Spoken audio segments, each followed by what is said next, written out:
Хуульч шуугийнхаа эрүүгийн хуулийн 7 дугаар бүлэг тэнцэх аль баталгын арга хэмжээ хэрэглэх талаар танилцуулж байна.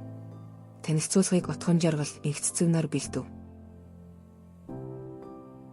Хорих яс оногдуулахгүйгээр тэнцэх.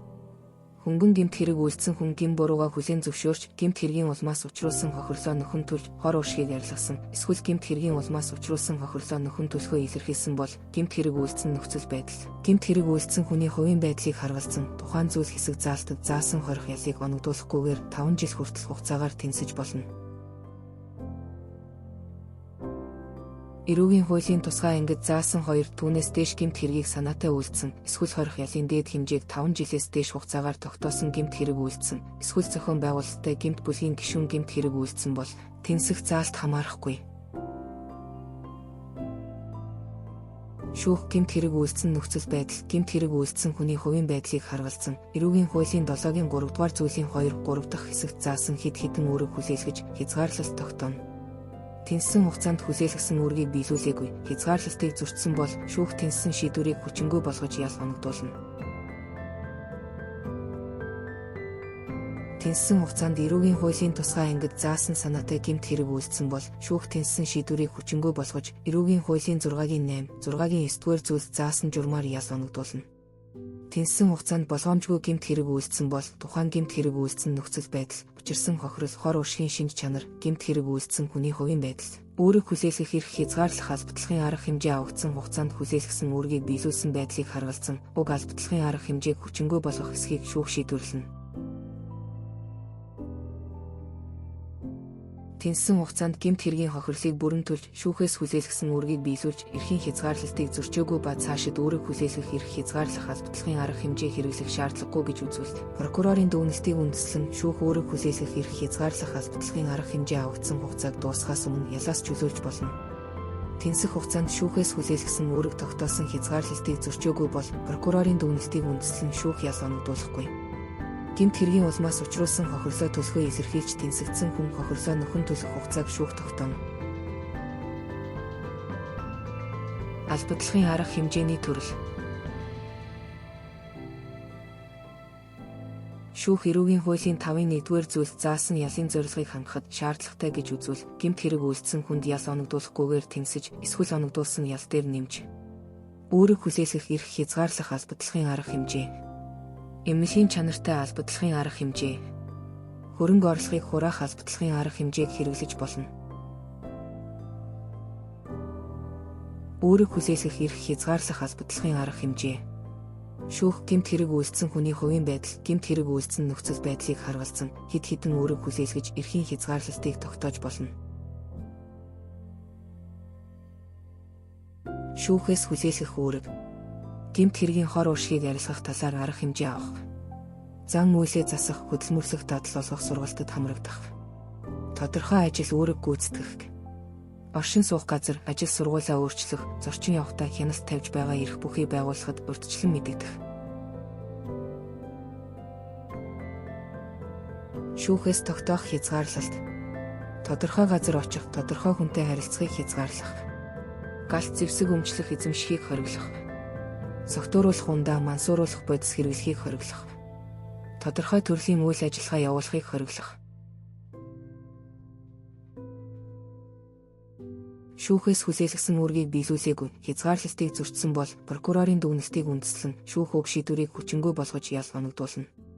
Үүрэг хүлээлгэх эрх хязгаарлах аль баталгын арга хэмжээ авагдсан хугацаанд санаатай гэмт хэрэг үйлдсэн бол шүүх уг аль баталгын арга хэмжээ авагдсан шийдвэрийг хүчингүй болгож эрүүгийн хуулийн 6-гийн 1-р зүйлд заасан журмаар ял оногдуулна.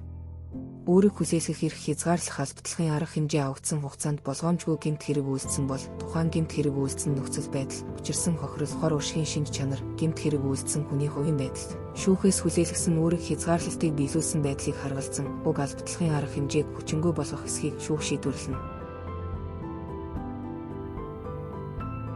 Үүрэг хүлээлгэх эрх хязгаарлах аль баталгын арга хэмжээ авагдсан хүн гэмт хэргийн хохирлыг бүрэн төлж, шүүхээс хүлээлгэсэн үүргийг биелүүлж эрхийн хязгаарлалтыг зөрчөөгүй ба цаашид үүрэг хүлээлгэх эрх хязгаарлах аль баталгын арга хэмжээ хэрэглэх шаардлагагүй гэж үзвэл прокурорын дүгнэлтийг үндэслэн шүүх уг хугацааг дуусгахаас өмнө ялаас чөлөөлж болно.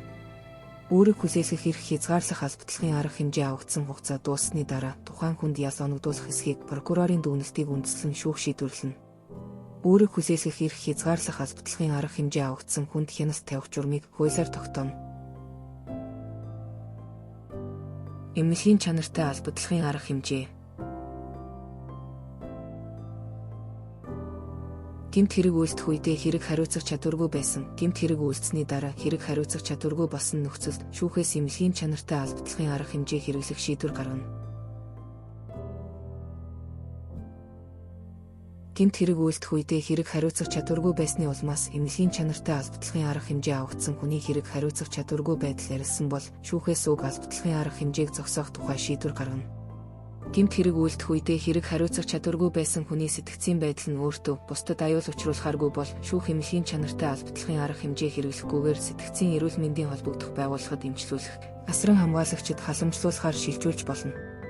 Гэмт хэрэг үйлдэх үедээ хэрэг хариуцах чадвартай байсан боловч хэрэг шалган шийдвэрлэх үед хэрэг хариуцах чадваргүй болсны улмаас эмнэлгийн чанартай албатлахын арга хэмжээ авагдсан хүний хэрэг хариуцах чадваргүй байдал ярилсан бол шүүхээс уг албатлахын арга хэмжээг зогсоож ял оногдуулна. Эмнэлгийн чанартай албатлахын арга хэмжээ авагдсан хүн хөөн хэлэлцэх хугацаанд эмчлэгдсэн хэрэг хариуцах чадваргүй байдал нь ярилсан бол шүүхээс түүнд оногдуулсан ялаас эмнэлгийн чанартай албатлахын арга хэмжээ авагдсан 1 хоногийг хорих ялын 1 хоногоор тооцон хасаж үлдсэн ялыг эдлүүлнэ. Хэрэг хариуцах чадвартай байхдаа ял шийтгүүлсэн ялтны сэтгцийн эмгэгийг эмчлэх зайлшгүй шаардлагатай тохиолдолд шүүх амбулаторийн албатан хяналтад эсвэл сэтгцийн эмгэг судлаачаар эмчлүүлэх эмнэлгийн чанартай албатлахын арга хэмжээг хэрэглэж болно. Эмнэлгийн чанартай албатлахын арга хэмжээний төрөл дэглэм хугацааг шинжээчийн дүгнэлтийг харуулсан шүүх тогтооно. Эмнэлгийн чанартай албатлахын арга хэмжээг сунгах өөрчлөх зогсоох эсхийг шинжээчийн дүгнэлтийг харуулсан шүүх шийдвэрлэнэ. Шүүх гэмт хэрэг үйлдсэн хүний хувийн байдал, гэмт хэрэг үйлдсэн нөхцөл зохицуулах мансуурах донтой байдлыг харуулсан сэтгэл заслын донтох зуршлын эсрэг эмчилгээ хийлгэх эмнэлгийн чанартай албатлахын арга хэмжээ оногдуулж болно.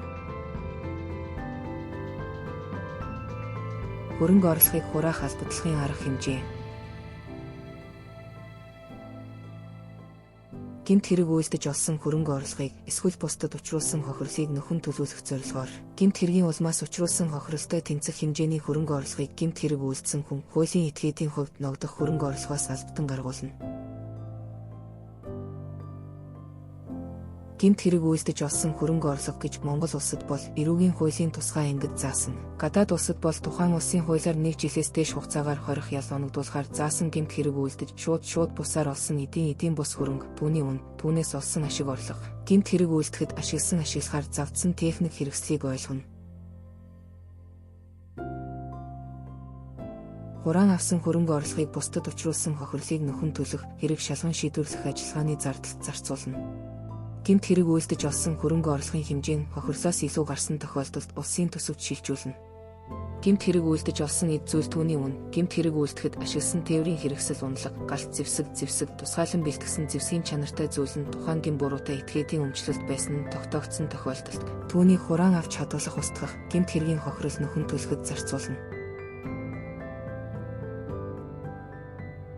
Гэмт хэрэг үйлдэж олсон хөрөнгө орлого хууль ёсны дагуу хийгдсэн хэлтсийн үндсэн дээр бусдын өмчлөлт шилжсэн бол шүүх тухайн эд зүйлийг үнэлж гэмт хэрэг үйлдсэн хүн хуулийн этгээдийн хувьд ногдох хураан авахыг хуулиар хориглоогүй хөрөнгө орлогоос албатан гаргуулж хохирлыг төлөвлөнө. Тухайн хөрөнгө орлогыг гэмт хэрэг үйлдэж олсон болохыг мэдсээр байж авсан болох нь тогтоогдвол шүүх уг эд зүйл хөрөнгө орлогыг бусдын өмчлөлт шилжүүлсэн хэлтсийг хүчингүйд тооцож хөрөнгө орлогыг хураан авч хохирлыг нөхөн төлөвлөнө. Шүүх хөрөнгө орлого хураан авахдаа хураан авах хөрөнгө орлогыг шийдвэртээ нэг бүрчлэн заана. Хорих ял оногдуулсан шүүхийн шийтгэх тогтоол биелүүлэхийг хойшлуулах. Шүүх анх удаа хөнгөн гэмт хэрэг үйлдсэн өсвөр насны хүн, жирэмсэн эмэгтэй, 3 хүртэлх насны хүүхэдтэй их, ганц бие эцэгт хорих ял оногдуулсан шүүхийн шийтгэх тогтоол биелүүлэхийг 2 жил хүртэлх хугацаагаар хойшлуулж болно. Энэ хугацаанд ялтанд шүүхийн шийдвэр гүйцэтгэх байгууллага хяналт тавина. Ялтан хүүхдээ асарч хүмүүжүүлэхээс зайлсхийсэн бол прокурорын дүгнэлтийг үндэслэн хорих ял оногдуулсан шийтгэх тогтоол биелүүлэхийг хойшлуулсан шийдвэрийг хүчингү болгож хорих ялыг биечлэн эдлүүлэх тухай шүүгч захирамж гаргана. Шүүхийн шийтгэх тогтоол биелүүлэхийг хойшлуулсан хугацаанд уг этгээд санаатай гэмт хэрэг шинээр үйлдвэл шүүх түнд эрүүгийн хуулийн 6-гийн 9-р зүйлс заасныг баримтлан ял оногдуулна. Шүүхийн шийтгэх тогтоол биелүүлэхийг хойшлуулсан хугацаанд шүүхээс хүлээлгэсэн үүрэг тогтоосон хязгаарлалтыг зөрчөөгүй бол прокурорын дүгнэлтийг үндэслэн шүүх ялаас чөлөөлнө. Хуульч шуухай эрүүгийн хуулийн 7-р бүлэг тэнцэх албатлахын арга хэмжээг хэрэглэх талаар танилцууллаа. Хуульч шуухайтай хамт эрүүгийн эрх зүй судлаарай. Хамтдаа хөгжицгөөе.